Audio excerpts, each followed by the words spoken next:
आप भी ब्रेकआउट पे ट्रेड लेके लॉस करते हो? 95% बिगनर ट्रेडर यही सेम मिस्टेक करते हैं। वो लोग फेक ब्रेकआउट में फंस जाते हैं। आज के इस वीडियो में हम जानेंगे ब्रेकआउट वर्सेस फेक आउट का असली डिफरेंस और कैसे बिगनर ट्रेडर इस फेक आउट से बच सकते हैं। आप चार्ट पर सपोर्ट एंड रेजिस्टेंस ड्रॉ करते हो और जैसे ही आपका सपोर्ट या फिर रेजिस्टेंस ब्रेकआउट होता है, आप तुरंत एक्साइटमेंट में आके उधर ही ट्रेड ले लेते हो और तुरंत आपका स्टॉप लॉस हिट होता है, क्योंकि वो ब्रेकआउट नहीं सिर्फ फेक आउट होता है आप लोगों को ट्रैप करने के लिए।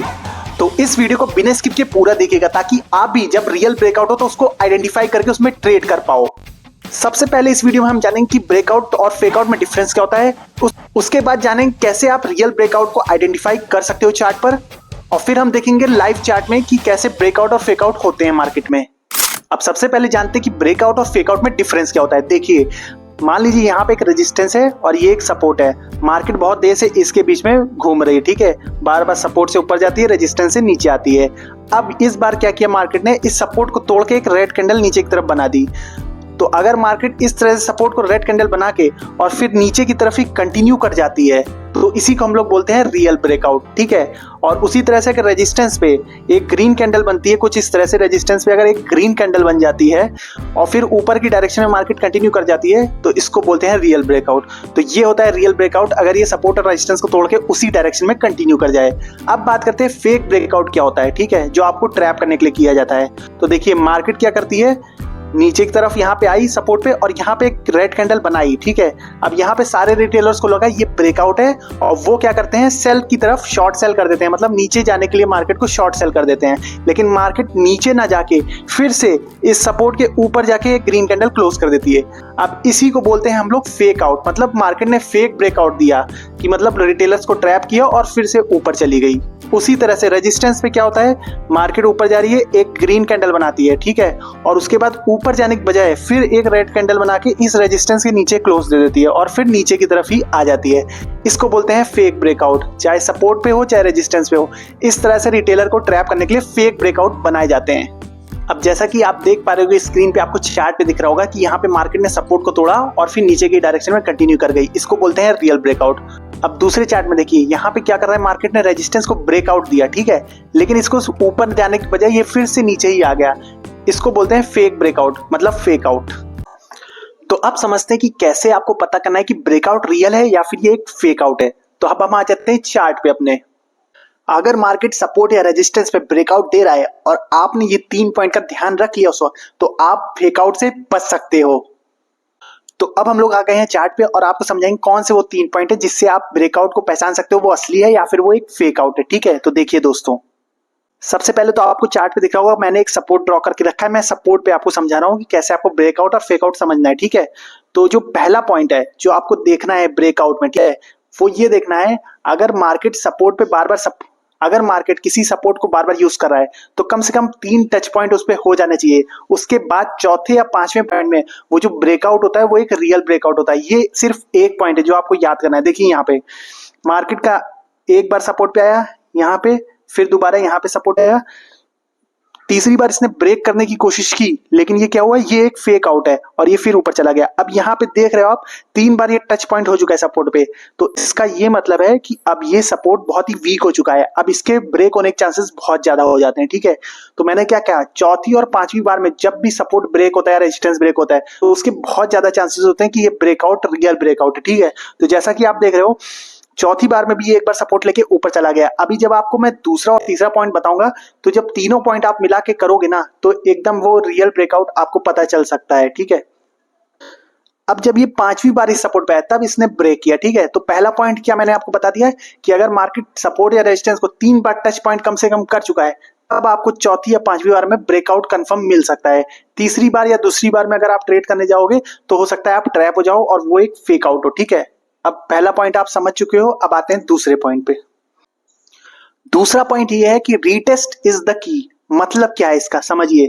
अब मान लीजिए ये जो फेक आउट हुआ, अब इसने यहाँ पे एक कैंडल नीचे की तरफ क्लोज दी सपोर्ट के नीचे, जैसा आपको दिख रहा है यहाँ पे, ठीक है। लेकिन तो जैसे ही इसने यहाँ पे एक क्लोजिंग दी तो तुरंत आपको ट्रेड में एंट्री नहीं लेनी है नीचे की तरफ, ठीक है। आपको वेट करना है। वेट कब तक का करना है, जब तक मार्केट एक बार रिटेस्ट ना कर ले इस सपोर्ट को। आपको मैंने बताया है ऑलरेडी, जब कोई सपोर्ट टूटता है और मार्केट फिर से उसके पास जाता है तो वो एक रेजिस्टेंस बन जाता है, ठीक है। तो अब यहाँ पे मार्केट जब अगर ऊपर जा रहा है इसको रिटेस्ट करके जब फिर एक और रेड कैंडल बनाता है नीचे की तरफ, तब आपको उसमें एंटर करना है, ठीक है। तब आपको उसमें एंटर करना है। अब जैसा कि यहाँ पे देख रहे हो आप, मार्केट रिटेस्ट करने तो गया ऊपर, लेकिन ऊपर से ही ऊपर निकल गया।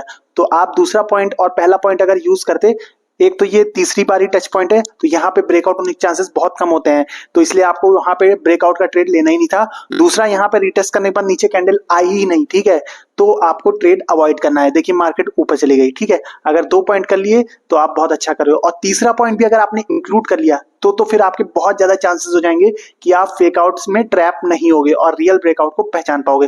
तो तीसरा पॉइंट है कि आपको वॉल्यूम इंडिकेटर का यूज करना है जब ब्रेकआउट हो, ठीक है।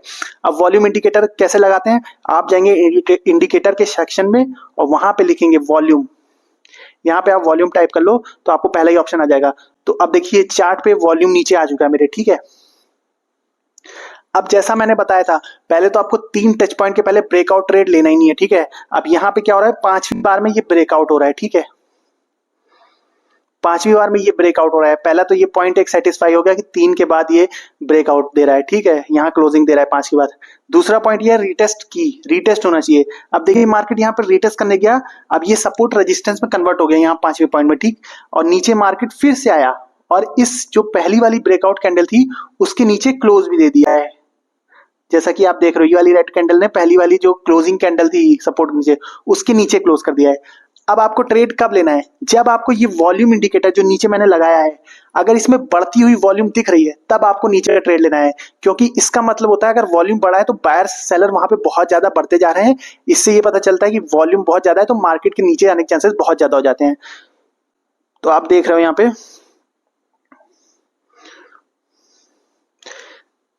तो आप जैसा कि वॉल्यूम सेक्शन में देख रहे हो, जैसे ये रेड कैंडल बनी वॉल्यूम कितना ज्यादा बढ़ गया। आपको एक और काम करना है वॉल्यूम में, वॉल्यूम यहाँ पे है, इस पे सेटिंग में जाना है वॉल्यूम की, और यहाँ पे आपको दिख रहा होगा एक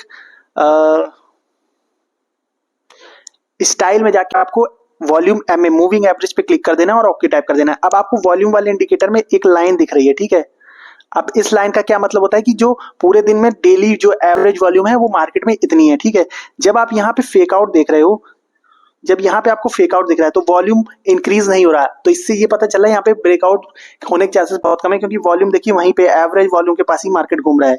लेकिन जब यहाँ पे रियल ब्रेकआउट हुआ, ठीक है, तो देखिए जब यहाँ पे मार्केट रिटेस्ट करके नीचे कैंडल क्लोज हुई तो वॉल्यूम देखिए एवरेज से कितना ऊपर ये वाली कैंडल बनी है, 2 कैंडल है, तो इसका मतलब यहाँ पे एक रियल ब्रेकआउट हो रहा है, ठीक है।